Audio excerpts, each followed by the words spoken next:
নমস্কার, আপনারা দেখছেন টক টু বাংলা। আমি অভিষেক রয়েছি। আজ পশ্চিমবঙ্গে এসেছিলেন প্রধানমন্ত্রী নরেন্দ্র মোদী, বিদায়ী প্রধানমন্ত্রী তিনি, এবং আজ শেষ দফার যে নির্বাচন আগামী শনিবার হতে চলেছে 1 জুন, সেই নির্বাচনের ঠিক আগে বিভিন্ন জায়গায় অশোকনগর থেকে শুরু করে কলকাতায় শ্যামবাজার পাঁচমাথার মোড় থেকে সিমলা স্ট্রিট স্বামী বিবেকানন্দর বাড়ি পর্যন্ত তার যে জনসংযোগ করার চেষ্টা এবং বিপুল জনসভা তিনি আজকে করলেন, তার কি এফেক্ট পড়তে পারে এবং বিজেপির কর্মী সমর্থকদের মধ্যে যে অত্যন্ত উচ্ছ্বাস আজ সারাদিন ব্যাপী দেখা গেছে, তা কিন্তু অত্যন্ত কার্যত বেশ খানিকটা তৃণমূল শিবিরের কাছে বা রাজ্যের যারা শাসক দল তাদের কাছে বেশ খানিকটা চাপের মুখে তাদেরকে ফেলে দিয়েছে। এছাড়াও আমরা কিন্তু অন্যদিকে অন্য ছবিটাও দেখতে পেয়েছি। আজ মুখ্যমন্ত্রী মমতা বন্দ্যোপাধ্যায়, তার কিন্তু বিভিন্ন জায়গায় কর্মসূচি ছিল। ঠিক যেমন তিনি সকালবেলা বিরাটিতে কর্মসূচি গ্রহণ করেছিলেন, ঠিক তারপরেই তিনি এসেছিলেন এন্টালি থেকে বালিগঞ্জ পর্যন্ত তার পদযাত্রা, এবং সেই পদযাত্রায় মালা রায়ের সমর্থনে তিনি আজ সভা করেছেন।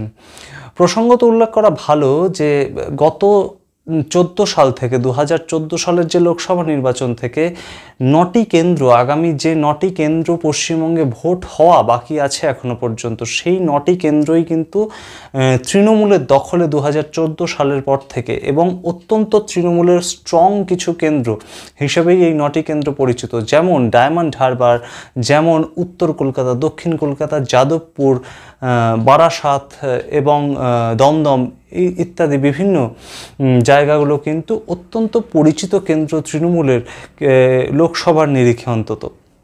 সেই কেন্দ্রগুলোতে কিন্তু এই শনিবার ভোট হতে চলেছে। সুতরাং অবশ্যই তৃণমূল কিন্তু বেশ খানিকটা আত্মবিশ্বাসী, কিন্তু তার মাঝখানেই ভোটের ঠিক 3 দিন আগে বিজেপির নেতা এবং বিজেপির বিভিন্ন নেতৃবর্গকে সঙ্গে নিয়ে বিদায়ী প্রধানমন্ত্রীর এই যে কলকাতা সফর, তা কি কোনোভাবে কোনো এফেক্ট ফেলতে পারবে বিজেপির ভোট বাক্সে?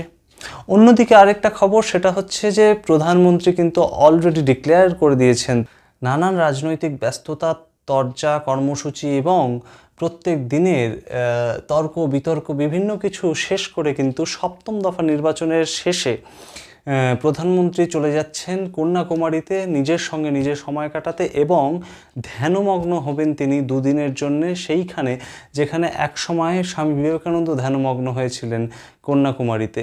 ঠিক সেই জায়গায় তিনি চলে যাচ্ছেন, এবং এই দৃশ্য কিন্তু আমাদের দেশবাসীর কাছে খুব নতুন নয়। এর আগেও কিন্তু তিনি চলে গিয়েছিলেন কেদারনাথে, এবং কেদারনাথে গিয়ে তিনি ধ্যানমগ্ন ছিলেন, এবং সেই রকমভাবেই এবারের তার যে যাত্রাপথ, ভোট পর্ব, এতদিনের ব্যস্ততা, এতদিনের কর্মসূচি সমস্ত শেষ করে তিনি কিন্তু এবার যাচ্ছেন কন্যাকুমারী।